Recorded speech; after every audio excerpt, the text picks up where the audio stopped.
오늘 2014년 1월 6일 월요일입니다. 말씀으로 드린 오늘의 번제 갈라디아서 4장 1절에서부터 11절까지 말씀으로 같이 하겠습니다. 우리는 1절부터 7절까지만 같이 읽습니다. 시작. 내가 또 말하노니 유업을 이을 자가 모든 것의 주인이나 어렸을 동안에는 종과 다름이 없어서 그 아버지가 정한 때까지 후견인과 청지기 아래에 있나니 이와 같이 우리도 어렸을 때에 이 세상의 초등학문 아래에 있어서 종노릇 하였더니 때가 참에 하나님이 그 아들을 보내사 여자에게서 나게 하시고 율법 아래에 나게 하신 것은 율법 아래에 있는 자들을 속량하시고 우리로 아들의 명분을 얻게 하려 하심이라. 너희가 아들임으로 하나님이 그 아들의 영을 우리 마음 가운데 보내사 아빠, 아버지라 부르게 하셨느니라. 그러므로 네가 이후로는 종이 아니요 아들이니 아들이면 하나님으로 말미암아 유업을 받을 자니라. 오늘 우리가 함께 읽은 말씀 중심으로 공부는 정말 많이 할수록 좋을까라는 제목의 하나님 말씀 증거합니다. 공부는 정말 많이 할수록 좋을까? 여러분 어떻게 생각하십니까? 공부를 안 하는 학생도 공부를 많이 할수록 좋을까요? 라고 물어보면 아마 10중 8구는 예라고 그럴 겁니다. 하도 애들이 공부를 안 하니까 이제 저도 어렸을 때 어머니에게 많이 그 나무램을 당할 때 들은 말이에요. 야 이놈아 공부해서 남주냐? 어? 다 널 위해서 하는 소리야. 공부 좀 열심히 하면은 얼마나 좋겠어. 공부해서 남줘? 이렇게 얘기합니다. 근데 그 TV 광고 중에 그 입시 준비를 시키는 학원 같아요.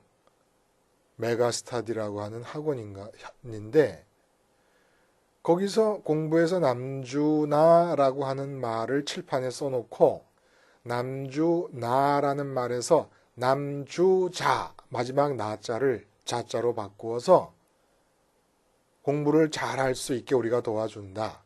공부해서 남주자. 기발한 것 같아요.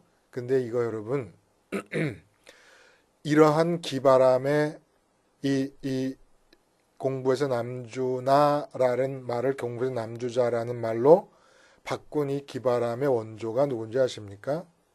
저는 직접 뵀어요. 김동호 목사님의 김동호 목사님.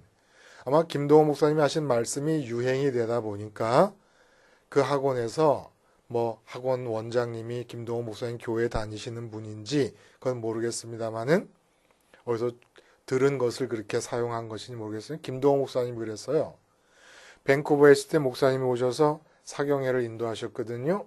근데 그때 정말 많은 밴쿠버 제가 그 목회하던 교회 젊은이들이 젊은 또 집사님들이 탐복한 말씀 중에 하나가 공부해서 남주나라는 말을 공부해서 남주자라는 말로 바꾸자. 그러니까 남줄 생각을 하고 공부를 하자. 그래서 제가 그것뿐만이 아니라 그분의 정말 말씀을 들으면서 목사님에게 대놓고 제가 별명을 하나 드렸습니다. 뭐라고 별명을 드렸냐면 목사님은 복음의 선동자입니다. 복음의 선동꾼입니다. 칭찬의 의미로. 목사님 기분 좋게 받아들이시더라고요. 선동을 하려면 복음의 이 내용에 대한 설득력이 있어야 되지 않습니까? 호소력이 있고 또 선동꾼이라는 것은 단순히 호소로만 끝나는 게 아니라 움직이게 하는 거예요. 움직이게 해. 그분이 그런 재주가 있어요. 공부해서 남주냐? 맨날 그 듣던 말 아닙니까? 그거를 한 글자 바꿔갖고 공부해서 남주자. 공부의 동기를 확실하게 부여하는 거죠. 그렇죠?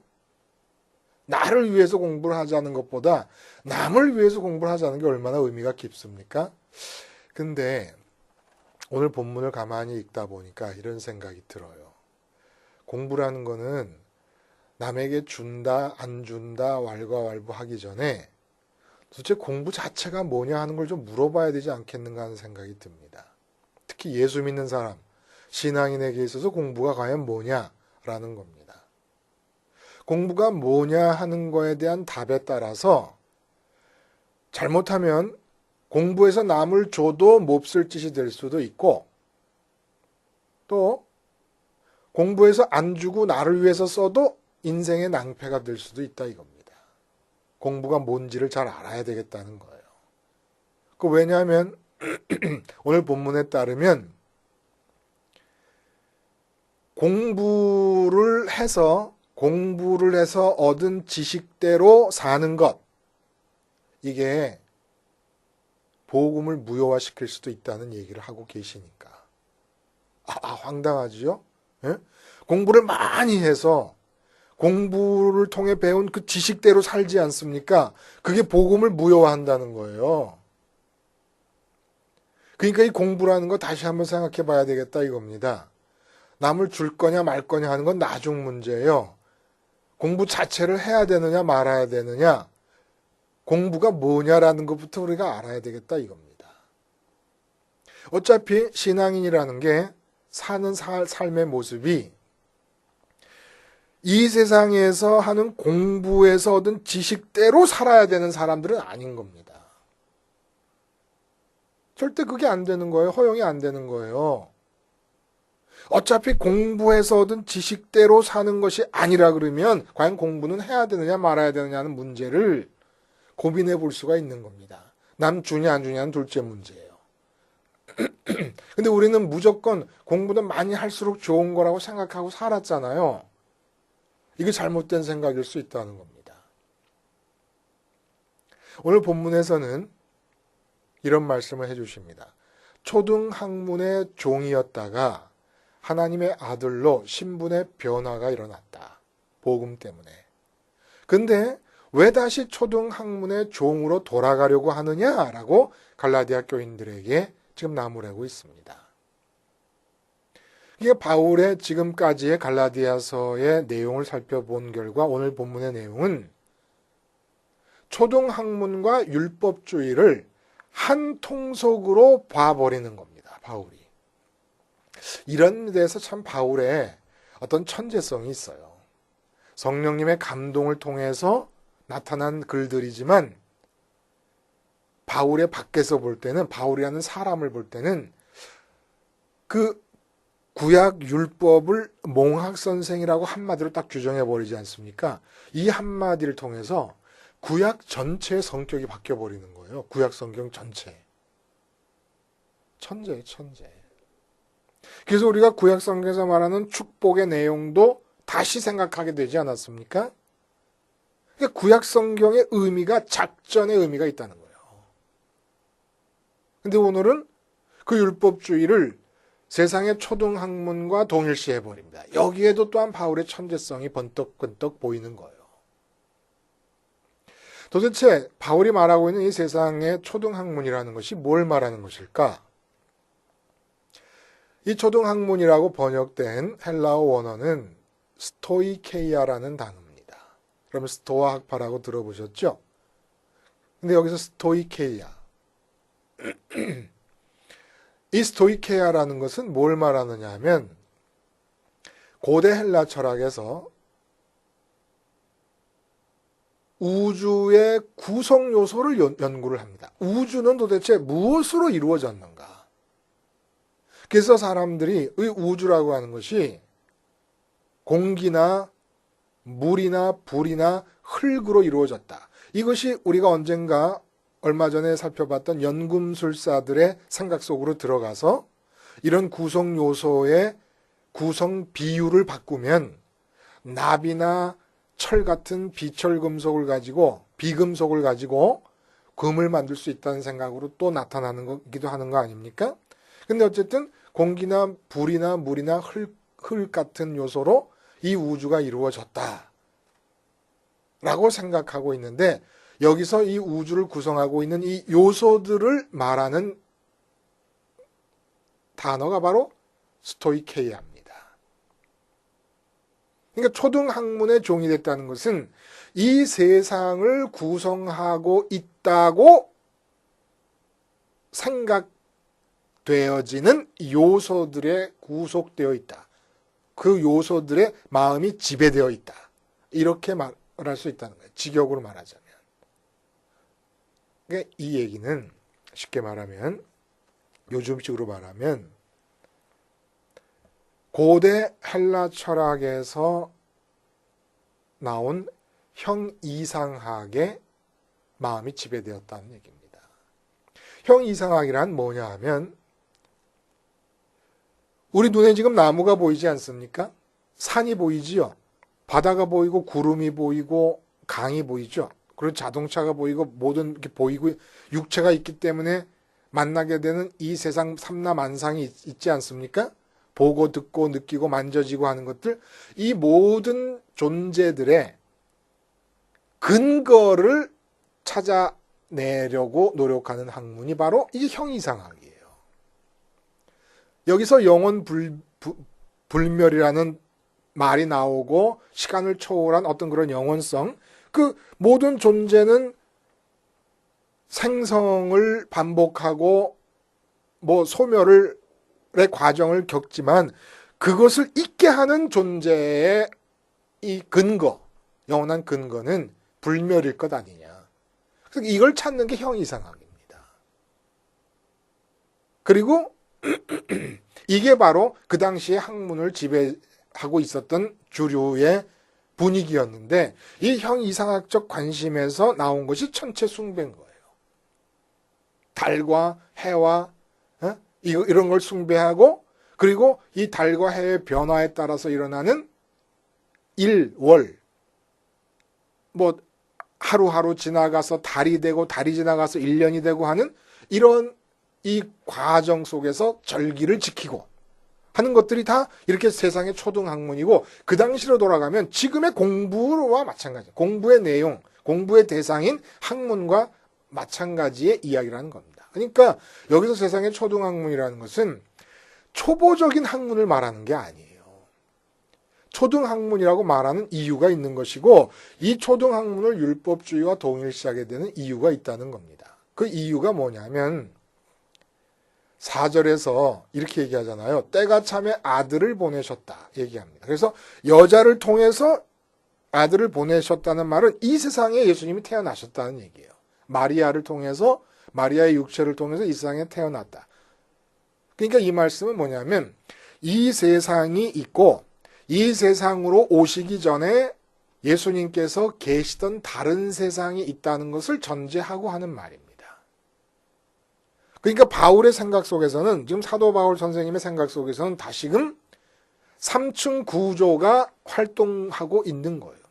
하늘이 있고 마음이라고 하는 것이 속해 있는 공중이라는 차원이 있고 육체가 속해 있는 땅이라는 차원이 있다는 겁니다. 그런데 하늘에 계시던 예수님께서 이 땅의 차원으로 육신이 돼서 오셨다는 얘기예요. 지금 그걸 전제로 하고서 하는 말씀입니다. 그래서 이 땅에 오셔서 하신 일이 뭐냐 하면은 초등학문으로부터 우리를 해방시켰건만 왜 다시 초등학문으로 돌아가려고 하느냐. 하나님의 아들들이 됨으로써 초등학문으로부터 자유롭게 되었다. 초등학문이라는 게 세상의 학문이에요. 그게 율법주의와 통하는 겁니다. 초등학문의 종이 된 것이. 그 왜 그렇습니까? 아들들은 초등학문의 종이 되면 안 된다는 거예요. 그러니까 율법주의와 초등학문의 공통점은 뭐냐 하면 이 땅이라고 하는 차원에 폐쇄되어서 갇혀있는 상태입니다. 형이상학에서 신을 얘기합니다. 존재의 근거로서의 신을 얘기해요. 그러나 그들이 말하는 신은 우리가 예수 그리스도의 십자가를 통해서 만나게 되는 그 신이 아니에요. 형이상학에서의 신은 결국은 눈에 보이는 나무가 왜 나무로서 존재하느냐, 강이 왜 강으로서 존재하느냐에 대한 질문에 대한 답입니다. 다시 말하면 아무리 신을 얘기하고 영원성을 얘기해도 결국은 그것을 이야기하는 이유가 뭐냐 하면 육체가 있기 때문에 만나게 되는 눈에 보이는 이 자연 세계에 대한 질문의 답이에요. 관심이 이 땅의 차원을 벗어나지를 못한다는 겁니다. 신을 얘기해도 진짜 하늘에 계신 그 하나님의 존재를 가리키는 게 아니라 땅에 갇혀 있는 관심, 그 관심에서 나오는 질문에 대한 답으로서 신이라는 말을 만들어내는 겁니다. 신은 이런 존재여야 된다라고, 그래서 포이에르바하라고 하는 독일의 철학자가 말하지 않습니까? 우리가 말하는 신이 진짜 실제로 객관적으로 존재하는 신이 아니라 인간의 생각이 투사, 마치 영사기가 화면에 쭉 빛을 투사하면서 화면이 나타나고 그림이 나타나는 것처럼 우리 생각이 투사해서 만들어낸 신이지 그게 진짜 객관적인 신이 아니다. 그 기독교의 신이라는 것은 일루전이다. 일루전. 인간이 만들어낸 생각일 뿐이다. 생각의 관념일 뿐이다.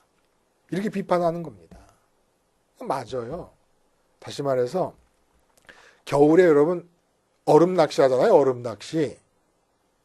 얼음에 구멍을 뚫고 낚시를 하는데 그 구멍이 뻥 뚫렸는데 애를 데리고 갔어요. 근데 애가 아빠가 잠깐 저쪽 가서 소변 보고 오는 동안에 그 물에 빠져버렸어요. 그 구덩이에 빠져버렸습니다. 생각만 해도 끔찍하지요. 그 물에 빠져가지고 떠내려가 버린 거예요.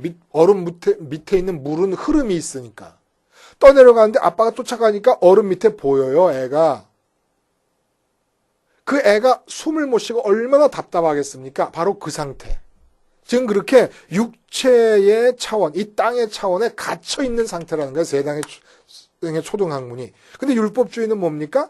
그 세상에서 좋다고 하는 것을 마음으로 받아들였다는 겁니다. 그러니까 모든 학문은 이 자연에 대한 관심으로부터 출발하고 사회에 대한 관심, 다시 말해서 이 땅의 차원에 마음이 갇혀 있는 것과 똑같이 율법주의도 이 땅에서 좋다고 하는 것에 마음의 관심이 갇혀 있고 붙어 있고 매어 있는 겁니다. 그래서 같은 겁니다. 같은 류에 속하는 거예요. 결국 이 땅의 차원을 못 벗어난다는 겁니다. 그런데 예수님께서 오셔서 십자가 사건을 일으키셔서 십자가에서 주님과 함께 죽는 자들은 이 땅의 차원에 대해 죽음으로써 어떻게 되느냐? 하늘이 마음에 열리는 거예요. 그러니까 예수 믿는 사람들은 공부를 많이 해가지고 공부를 통해서 얻은 지식대로 행동하며 살아가는 사람들이 아닙니다.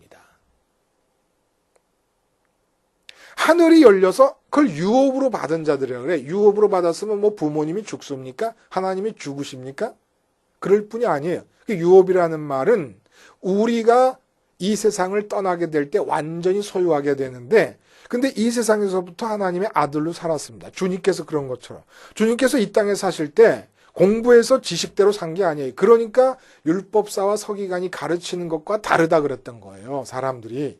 주님의 가르치심을 보고 권세에 놀랐는데 그 권세가 공부를 많이 해서 나타나는 권세가 아니었다는 겁니다. 그럼 어떻게 나타나는 권세입니까? 지금 주님이 몸으로 살고 계신 이 땅에서, 이 현장에서 하늘과 연결이 되셔서 하늘에 계신 하나님 아버지께서 주시는 것을 라이브로 받아서 전해주셨다는 겁니다. 그럼 우리는 어떻게 살아요? 우리도 그렇게 살라고 주님께서 오신 거예요. 우리가 하나님의 아들이 됐다는 겁니다. 그래서 하나님께서 우리가 아들 되게 하시기 위해서 하나님 아들의 영을 넣어주셨다는 거예요. 성령을 넣어주셨다는 거예요. 그 성령께서 하늘에 계신 아버지와 나를 지금 이 땅에 살고 있는 동안에도 지금 연결시켜 주시는 거예요. 그러니까 나는 공부한 지식을 따라 사는 사람이 아닙니다. 지금 하늘과 연결되어 있는 상태에서 내 행동과 내 말의 내용들이 계속해서 흘러들어오고 있는 것을 따라 사는 거예요.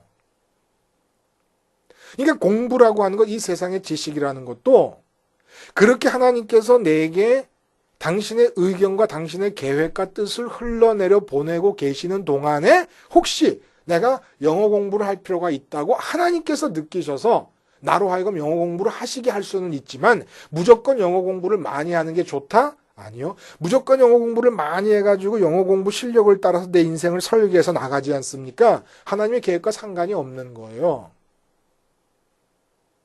그러니까 공부해서 남 줘도 큰일 날 수 있고 공부해서 남 안 주고 남 안 가져도 낭패일 수 있다 이겁니다. 공부보다 먼저인 게 뭐냐면 살아계신 하나님과의 관계가 열려야 된다는 겁니다. 그리고 내 행동과 생각은 공부를 통한 지식에 의해서 되어선 절대 안 되는 거예요. 먼저 공부보다 먼저 있어야 될 게 주님의 십자가에서 공부에 대해서 죽고 세상의 원칙과 원리와 지식과 모든 학문에 대해서 죽는 겁니다. 그런 다음에 살아계신 하나님을 만나야 되는 거예요. 율법주의하고 똑같은 거죠. 세상의 초등학문에 매여 있는 것이. 왜 그래요? 이 세상에서 좋다고 하는 걸 마음으로 쑥 받아들이는 바람에 그것을 얻기 위해서 움직여가는데 그것을 얻기 위해서 움직여가려니까 세상에서 그것을 얻는 방법에 대해서 가르쳐주고 있더라 이거예요. 이 세상 초등학문이 있다 이겁니다. 왜 하늘을 숭배하고 해를 향해서 절을 하고 달을 향해 절을 합니까? 이 땅에서 좋은 것들이 있기 때문에 그것을 얻기 위해서 그런 거지요. 이게 같은 거예요. 세상의 초등학문과 율법주의라는 게 이 땅의 차원의 마음의 관심이 갇혀 있기 때문에. 근데 신앙이라는 거는 이 땅의 차원을 뚫고 올라가서 하늘과 연결이 됨으로써 이 땅에서 하는 행동과 말과 생각과 소원과 계획 모든 게 하늘로부터 흘러내려오는 대로 움직여져야 되는 것이니까. 학문이라는 게 참 맹랑한 겁니다, 여러분. 우리는 달나라 갔어요, 달나라. 그렇죠? 과학의 발전이에요. 우주과학의 발전입니다. 달나라 가서 발견한 게 뭡니까? 달나라를 그 엄청난 돈을 투자하면서 달나라에 도착을 해서 왕복하고 난리인데 그래서 이 지구가 달라진 게 뭐가 있습니까? 아프리카에서 굶어 죽어가는 아이들을 먹여 살릴 수 있는 그 우주과학에 투여된 모든 돈들이 다 공중에 뿌려진 것 말고 지구가 달라진 게 뭐가 있을까요? 그러고서 말해요. 달에 가봤더니 물도 없고 산소도 없고 사람이 살 수 없는 그런 환경에 그냥 흙덩어리더라. 여러분 이게 과학의 결과예요. 이 과학이 올바른 걸까요? 이게 맞는 얘기예요, 여러분? 예를 한번 들어볼게요. 영화를 만들 때 영화 촬영장에 가서 보면 재미가 하나도 없어요. 촬영 장면마다 웃겨요. 그러니까 예를 들어 빌딩을 막 걸어가는 스파이더맨이 있잖아요. 그 촬영을 어떻게 하는 줄 아십니까? 평면을 걷는 거예요. 그리고 그 밑에다가 빌딩을 찍은 사진을 갖다가 횡으로 갖다 붙여서 조립한 다음에 거꾸로 세워버립니다. 그러면 횡으로 걷고 있는데 위로 걷고 있는 것과 똑같아요. 그리고 요즘 컴퓨터 그래픽이라고 나왔죠. 컴퓨터 그래픽, 해운대 같은 영화 막 그냥 노도가 그냥 밀려 들어오잖아요. 그거 다 컴퓨터로 만든 거예요. 그럼 배우들은 어떻게 하느냐면 옥상에 올라가서 막 높은 파도가 밀려오는 걸 보고 겁에 질리는데 혼자서 파도도 없이 겁에 질려 있다고 하는 표정을 혼자 짓고 있는 겁니다. 그 짓고 있는 표정과 컴퓨터로 만든 파도가 밀려오는 장면을 합쳐놓은 거예요. 그럼 우리는 영화로 볼 때 막 실감나게 보는 거예요. 자, 하나님이 말씀으로 세상을 만드셨어요. 말씀으로 달을 만드셨습니다. 말씀으로 만드셨다는 내용의 설계도 속에 들어가 보면 마른 흙을 덩어리로 뭉쳐 놓으신 거예요. 밀가루 반죽하듯이. 과학이 그걸 찾아낸 겁니다. 마치 컴퓨터 그래픽으로 만들고 영화를 만드는 과정 속에 들어가서 보는 것처럼. 근데 그렇게 보는 게 맞아요? 아니면 컴퓨터 그래픽으로 만들고 영화 장면 다 촬영하고 만들어서 매끈하게 편집한 상태에서 영화 자체를 보는 게 더 맞는 얘기입니까? 과학이 뭐예요?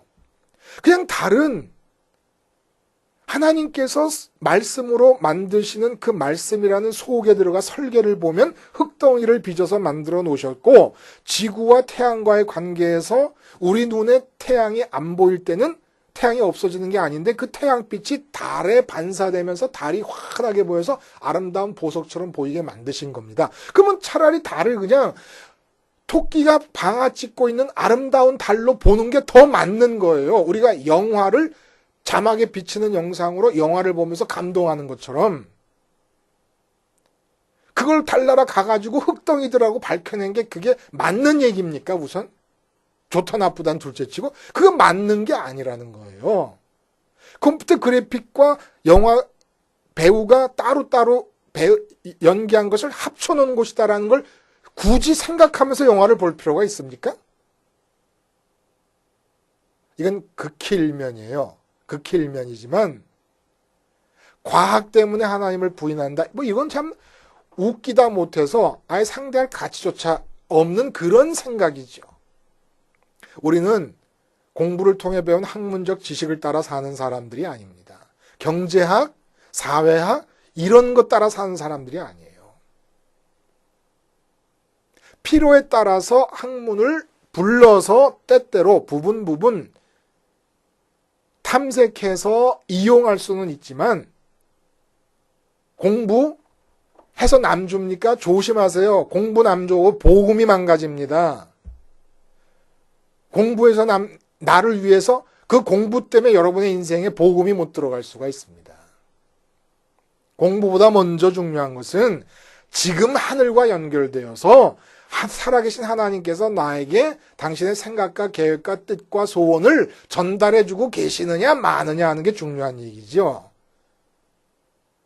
학문, 우리 아이들에게 복음을 지금 전하고 복음을 걔네들이 받아들일 수 없으니까 학문하도록 내버려 둡니다. 근데 목적을 분명히 합시다. 공부를 왜 합니까? 버리려고 공부를 하는 거예요. 공부를 해서 많이 알았는데 그 많이 안 그 대단한 학문이 아무것도 아닐 만큼 이 율법이 아무것도 아닐 만큼 십자가 복음이 굉장하다는 느낌을 갖게 하기 위해서 공부를 많이 시키세요. 많이 시켜서 다 버릴 정도로 복음이 중요하다는 걸 깨닫게. 공부를 많이 안 한 사람은 적게 버리면서 복음을 받아들이니까 중요한 걸 모르죠. 공부를 많이 하기 위해서 얼마나 많이 투자해야 됩니까? 그 많이 투자해서 얻은 공부, 복음을 받아들이기 위한 준비 과정으로서 버리기 위해서 공부하는 것이고 버리기 위해서 공부를 시키는 것입니다.